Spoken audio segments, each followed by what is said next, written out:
In 2024, Nicolas Cage starred in a new psychological thriller called The Surfer, and now that the trailer is finally out, I couldn't be more excited about this new role.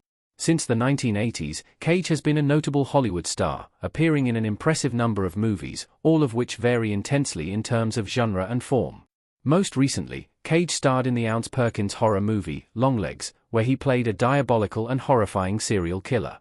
Because of this incredibly creepy role, I'm pumped to see Cage return to his spooky self in The Surfer. In Longlegs, Cage plays Dale Longlegs Cobble, a man who systematically kills young girls over the course of decades. While serial killers are inherently scary, Cage brings a new sense of horror to his character due to his disconcerting prosthetics, pale white face, and the strange voice he uses. There are countless moments in that movie where Cage's mere presence sent a shiver down my spine. As a result, I am desperate to see Cage in more horror roles, and his latest project seems to be a really strong fit. The Surfer looks like a wild follow-up to Nicolas Cage's role in Longlegs. How The Surfer relates to Longlegs. Set to release on May 2, 2025, The Surfer is a psychological thriller that follows a man simply known as The Surfer. After returning to his hometown in Australia after making a new life in America, The Surfer is embarrassed in front of his son by a group of surfers. Angry and looking for revenge, The Surfer remains at the beach and intends to wage war against the other surfers. Eventually, the conflict rises to a horrifying degree, forcing the surfer to the brink of what he is willing to do. Based on the premises, The Surfer seems completely unlike Longlegs. There's no obvious horror to it, and the surfer himself seems far off from Longlegs. However, after watching the trailer, it is clear that The Surfer is no simple family drama.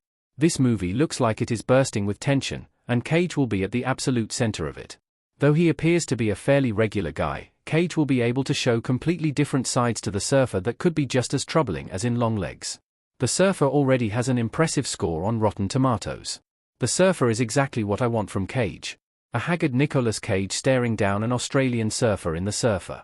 One especially exciting aspect of The Surfer is that it already has strong critical reviews. After being released at the Cannes Film Festival in 2024, the movie earned a strong 88% critics score on Rotten Tomatoes. Reviewers have praised the film for its unique themes of toxic masculinity and localism, tied up into a high-stakes thriller. Furthermore, Cage has been appreciated for his performance, which may just be the best of the year. Overall, The Surfer is exactly what I'm looking for from Cage. Over the years, Cage has proven his ability to be a hero, a class clown, and a villain, but I am craving these more unorthodox, bizarre roles. Arguably, it is what he's best at, and what generally does well with critics and audiences. Because of this, I cannot wait to see Nicolas Cage in The Surfer. Nicolas Cage has been on a movie hot streak this decade. He's nailed a balance between genre and prestige. Another reason I'm so excited for The Surfer is simply because of Cage's track record over the past decade. Of course, anyone who works as much as Nicolas Cage does is bound to have some flops and misses here and there, and Cage certainly has had a few of those in recent years. Jiu-Jitsu, for example, was a low-budget mess, and Renfield failed to strike at the box office despite its impressive cast. But even those misses have been great in their own way. Jiu-Jitsu isn't a high-quality movie, but I thought it was definitely entertaining. And horror comedy Renfield deserved far better than it got in theaters, judging from it becoming a respectable hit on streaming. But even those underrated movies are rare for Cage in the past decade, which has mostly been full of incredible arthouse movies and bangers. I was so glad to see Pig turn it around for Cage in 2021 and remind people that he was a legitimate Oscar contender, and he hasn't stopped, with Cage doing movies like The Unbearable Weight of Massive Talent, Dream Scenario, and Snowden under his belt. Of course, none of that would have been possible had Cage not first found a career renaissance in sometimes thought-provoking, sometimes bizarre, always over-the-top indie horror movies, working with some of the best directors in the genre. Just look at a few of his horror, thriller titles in the past decade: Mandy, Color Out of Space, Willy's Wonderland, Arcadian, and, of course, Longlegs. And we have to give him props for his voice work in the groundbreaking Spider-Man, Into the Spider-Verse franchise. That's a decade any actor would kill for. Luckily, Cage shows no signs of slowing down. Nicolas Cage's other upcoming movies. His impressive run isn't slowing down.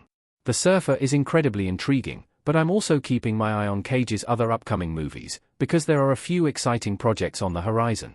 Of course, there's Spider-Man, Beyond the Spider-Verse, and it will be great to see Cage's Spider-Man Noir return. He proved so popular that he's even getting his own spin-off Spider-Noir TV series. In a more dramatic turn, I'm fascinated to see how Nic Cage tackles playing the titular sports legend in the upcoming John Madden biopic, Madden. It's not a role I'd associate with Cage, but he's proven he's a chameleon who can sink into any role, so it will be really fun to see how he tackles it. And considering David O. Russell is the director, it may find Cage looking at another Oscar nomination. The same goes for his turn in The Prince, the movie about addiction and transformation inspired by Hunter Biden, but I'm glad to know that Cage isn't abandoning horror and still intends to take daring risks in the genre. French-American historical horror movie The Carpenter's Son sounds bonkers and right up Cage's alley, and yes, I can admit I had a good chuckle at the reports that Cage was swarmed by a horde of bees in one of the caves in which they were filming. It's very on brand. And I also can't forget Lords of War, the upcoming sequel to Cage's 2005 hit, Lord of War. Even if The Surfer isn't the fascinating flick I hope it is, I have faith that it will be another good decade for Nicolas Cage.